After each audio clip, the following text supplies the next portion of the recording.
வணக்கம் மக்களே, welcome back to நேற்று இன்று நாளை. இன்னைக்கு நம்ம வீடியோவில் மைசூர் சட்னி ரெசிபி தான் பார்க்க போகிறோம். இதை நான் எப்படி பண்ணங்கிறத பார்க்கறதுக்கு முன்னாடி நம்ம சேனலுக்கு நீங்கள் ஃபர்ஸ்ட் டைமாக வரீங்கன்னா மறக்காம சப்ஸ்கிரைப் பண்ணுங்க. இந்த சட்னி பார்த்தீங்கன்னா தோசை கூட சாப்பிட்றதுக்கு சூப்பராக இருக்கும். இந்த சட்னியை பார்த்தீங்கன்னா தனியாக சர்வ் பண்ணாமல் தோசையிலேயே ஸ்ப்ரெட் பண்ணிட்டு தான் சர்வ் பண்ணுவாங்க. காரமாக புளிப்பாக எள்ளோட வாசனையோட சாப்பிட்றதுக்கு சூப்பராக இருக்கும். இந்த சட்னிக்கு தேவையான எல்லா இன்க்ரீடியன்ஸுமே நம்ம வீட்டில் ஆல்ரெடி இருக்கும். இன்னொரு முக்கியமான விஷயம் என்னன்னு பார்த்தீங்கன்னா, இந்த சட்னிக்கு தக்காளி தேவையில்லை. ஸோ தக்காளி விலை ஏறும் போது நீங்கள் இந்த சட்னியை வீட்டில் பண்ணி என்ஜாய் பண்ணலாம். வாங்க இந்த சட்னி பண்ண ஸ்டார்ட் பண்ணிடலாம். முதல்ல 4லேருந்து 5 காஞ்ச மிளகாய், ஒரு சின்ன நெல்லிக்காய் அளவுக்கு புளியை வெந்நீரில் ஊற வச்சுக்க போகிறோம். ஒரு அரை மணி நேரத்துக்கு நல்லா ஊறட்டும். ஊறினாதான் உங்களுக்கு நல்லா மையாக அரைப்படும். இந்த ரெண்டுத்தையுமே நம்ம வறுக்க போகிறது இல்லைங்க, அப்படியே மிக்ஸி ஜாரில் போட்டு தான் அரைக்க போகிறோம். உங்கள் வீட்டு காரத்துக்கு ஏற்ற மாதிரி மிளகாவோட காரத்தை நீங்கள் அட்ஜஸ்ட் பண்ணிக்கோங்க. அடுத்ததாக கடாயில் 1லேருந்து 2 டேபிள் ஸ்பூன் எண்ணெய் சேர்த்துட்டு, எண்ணெய் நல்லா சூடானதும் 1 டேபிள் ஸ்பூன் அளவுக்கு எள்ளு சேர்த்துக்கலாம். எண்ணெய் நான் 1 டேபிள் ஸ்பூன் தான் சேர்த்துருக்கேன், ஏன்னா எள்ளுலேருந்தே உங்களுக்கு எண்ணெயோட ஃப்ளேவர் வரும். எள்ளு அப்படியே லைட் ப்ரௌனாக மாறுற வரைக்கும் நம்ம வறுத்துக்க போகிறோம். எள்ளு வறுபட்டதுக்கு அப்புறமா பூண்டு சேர்த்துக்கலாம். ஒரு 10 பல்லு பூண்டை நான் சேர்த்துக்கிறேன். பூண்டை தோல் உரிச்சிட்டு தான் சேர்த்துருக்கேன். அடுத்ததாக கொஞ்சமாக கருவேப்பிலை சேர்த்துடலாம். கருவேப்பிலை நல்லா வறுபடட்டும். கருவேப்பிலை வறுபட்டதுக்கு அப்புறமா வெங்காயம் சேர்த்துக்கணும். ஒரு 2 பெரிய வெங்காயத்தை நல்லா நீளமாக ஸ்லைஸ் பண்ணிட்டு சேர்த்துக்கோங்க. நீளமாக ஸ்லைஸ் பண்ணிட்டு சேர்க்கும் போது நம்மளுக்கு சீக்கிரமே வதங்கிடும். நல்லா கலந்து விட்டுக்கோங்க. வெங்காயம் வெந்தால் போதும், பொன்னிறமாக மாறணும்னு அவசியம் கிடையாது. நீங்கள் எள்ளு மட்டும் கருகாமல் பார்த்துக்கோங்க. எள்ளு கருகிதுன்னா உங்களுக்கு கசப்பு வந்துடும். வெங்காயம் வதங்கினதுக்கு அப்புறமா 3 டேபிள் ஸ்பூன் அளவுக்கு பொட்டுக்கடலை சேர்த்துக்கலாம். பொட்டுக்கடலை பார்த்தீங்கன்னா இந்த சட்னிக்கு நல்ல ஒரு பைண்டிங் கொடுக்கும். அடுத்ததாக ஒரு 6 டேபிள் ஸ்பூன் அளவுக்கு துருவின தேங்காய் சேர்த்துக்கலாம். ஸோ தேங்காய் வெங்காயத்துக்கு க்ரீமினஸ் கொடுக்க தான் நம்ம பொட்டுக்கடலை சேர்த்துருக்கோம். தேங்காய் சேர்த்ததுக்கப்புறமா நல்லா கலந்து விட்டுட்டு நீங்கள் அடுப்பை ஆஃப் பண்ணிவிட்டு ஆற விட்டுருங்க. ஆறுனதுக்கப்புறமா ஒரு மிக்ஸி ஜாருக்கு மாற்றிக்கலாம். சூடாக அரைச்சிங்கன்னா உங்களுக்கு வெளியெல்லாம் தெளிக்கும், அதனால தான் ஆற விட்டு அரைக்கணும்.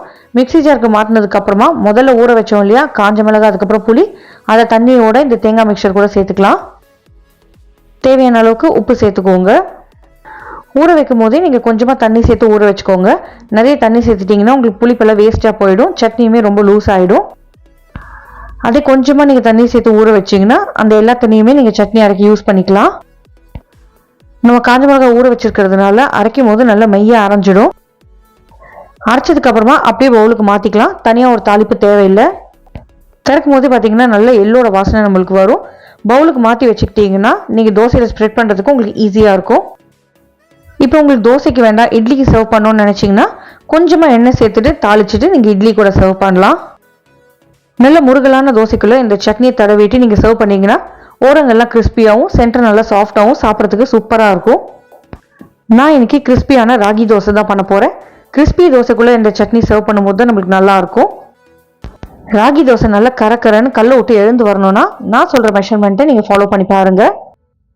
1/4 கப் அளவுக்கு முழு ராகி, 1/4 கப் அளவுக்கு இட்லி அரிசி, 1/2 கப் அளவுக்கு வெள்ளை முழு உளுந்து, கொஞ்சமாக வெந்தயம் சேர்த்துட்டு ஒரு 6 மணி நேரத்துலேருந்து 8 மணி நேரம் ஊற வச்சுக்கோங்க. ஊறினதுக்கப்புறமா ஒன்றா சேர்த்து அரைச்சிக்கலாம். அரைச்ச மாவில் உப்பு சேர்த்துட்டு நல்லா புளிக்க விட்டுருங்க. ராகி சேர்த்துருக்கிறதுனால நம்மளுக்கு சீக்கிரமே புளிச்சிடும். ப்ளஸ் நீங்கள் ஓவர் நைட் ஊற வச்சிங்கன்னா உங்களுக்கு புளிக்கிறதுக்கு ஒரு 3 hours தான் தேவைப்படும். நீங்கள் கிரைண்டர்லேயும் அரைச்சிக்கலாம், மிக்சிலையும் அரைச்சிக்கலாம். நல்லா ஒரு தடவை மிக்ஸ் பண்ணிவிட்டு நீங்கள் தோசை வார்த்து எடுத்தீங்கன்னா உங்களுக்கு சூப்பரான ராகி தோசை ரெடி ஆகிடும். சட்னி நல்லா தாராளமாக ஸ்ப்ரெட் பண்ணிவிட்டு சூடான தோசையை என்ஜாய் பண்ணுங்கள். எங்கேயாவது ட்ராவல் போகிறீங்கன்னா இந்த மாதிரி தடவி எடுத்துகிட்டு போனால் கூட காலையில் பிரேக்ஃபாஸ்ட்டுக்கு நீங்கள் ஈஸியாக சாப்பிட்றலாம். எல்லா சுவையுமே இதில் இருக்கும். இந்த தோசை பார்த்தீங்கன்னா இந்த சட்னியோட சாப்பிடும்போது நம்ம உடம்புக்கும் ரொம்ப நல்லது. இந்த ரெசிபியை உங்கள் வீட்டில் நீங்கள் ட்ரை பண்ணி பாருங்கள். ட்ரை பண்ணி பார்த்துட்டு எப்படி இருக்குங்கிறத எனக்கு கமெண்ட்ஸில் சொல்லுங்கள்.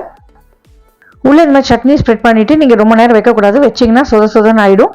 அப்படியே கல்லுக்கும் தட்டுக்கும் சாப்பிடணும், அப்போ தான் நல்லாயிருக்கும்.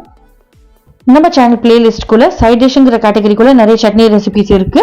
டிஃபன் ஐட்டம்ஸ்ங்கிற கேட்டகரிக்குள்ளே நிறைய தோசை ரெசிபிஸும் இருக்குது. டைம் இருந்தால் அதையுமே செக் பண்ணி பார்த்துட்டு ட்ரை பண்ணி பாருங்கள். இந்த வீடியோ உங்களுக்கு பிடிச்சிருக்குன்னு நினைக்கிறேன். நம்ம சேனலுக்கு நீங்கள் ஃபர்ஸ்ட் டைமாக வரீங்கன்னா லைக் பண்ணுங்கள், ஷேர் பண்ணுங்கள், மறக்காமல் சப்ஸ்கிரைப் பண்ணுங்கள். இன்னும் ஒரு நல்ல வீடியோவோட உங்களை நாளைக்கு சந்திக்கிறேன். Until then, take care, bye bye, have a great day, thanks for watching.